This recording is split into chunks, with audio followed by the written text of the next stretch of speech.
সেনাবাহিনীর সার্বিক তত্ত্বাবধানে রাজধানীর কেরানীগঞ্জের বহুল আলোচিত সুবড্ডা খাল আবারও পুনর্খনন করা হবে।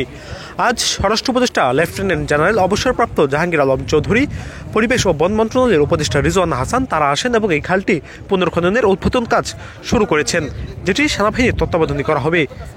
উদ্বোধন অনুষ্ঠান শেষে স্বরাষ্ট্র উপদেষ্টা, পরিবেশ উপদেষ্টা তারা আসেন এবং এখানে যে একটি স্থানীয় স্কুল রয়েছে সেই স্কুলের ভিতরে এসেছেন এবং এখানে এসে বিভিন্ন মানুষের সঙ্গে কথা বলছেন, তাদের সমস্যার কথাগুলো আসলে শুনছেন এবং এরপরে আসলে তারা বের হয়ে যাবেন এবং এখানকার যে বিষয়গুলো রয়েছে সেগুলো আসলে সেনাবাহিনীর তত্ত্বাবধানে দেওয়া হয়েছে এবং এটি সেনাবাহিনীর সার্বিক তত্ত্বাবধানের মাধ্যমেই আসলে এই খালটি পুনর্খনন করা হবে এবং এই খালটি পুনর্খনন করা হলে এটি দিয়ে বড় বড় নৌকা আবারও চলাচল করতে পারবে।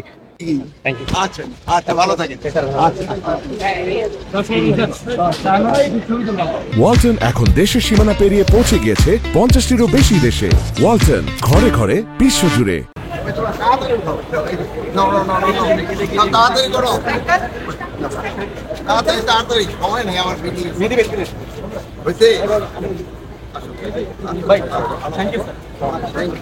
আসসালামু আলাইকুম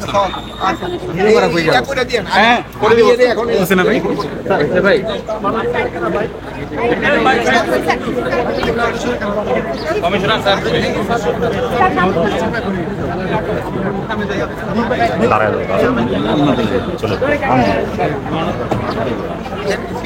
স্যার, আমি সিরাজুল খান স্যার, আমার বাড়ি স্যার সৈয়দপুর স্যার, রাজনগরে নিয়ে। আচ্ছা, ভালো থাকেন। আচ্ছা, দোয়া করুন।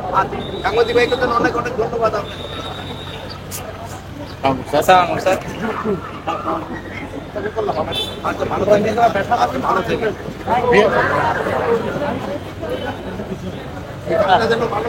আসসালামু আলাইকুম স্যার, ধন্যবাদ স্যার।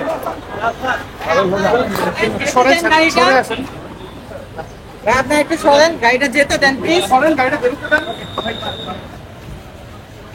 ভাইয়া, এদিকে যাবেন না প্লিজ। আপনারা অনেক আমি সিরাজুল খান স্যার, আমার বাড়ি কোন গ্রাম? স্যার সৈয়দপুর স্যার, রাজনগরে নিয়ে। সৈয়দপুর। আচ্ছা, মাশাআল্লাহ। আচ্ছা, ভালো থাকেন। আচ্ছা, দোয়া করেন। আচ্ছা, সাংবাদিক ভাইকে জন্য অনেক অনেক ধন্যবাদ আপনাকে।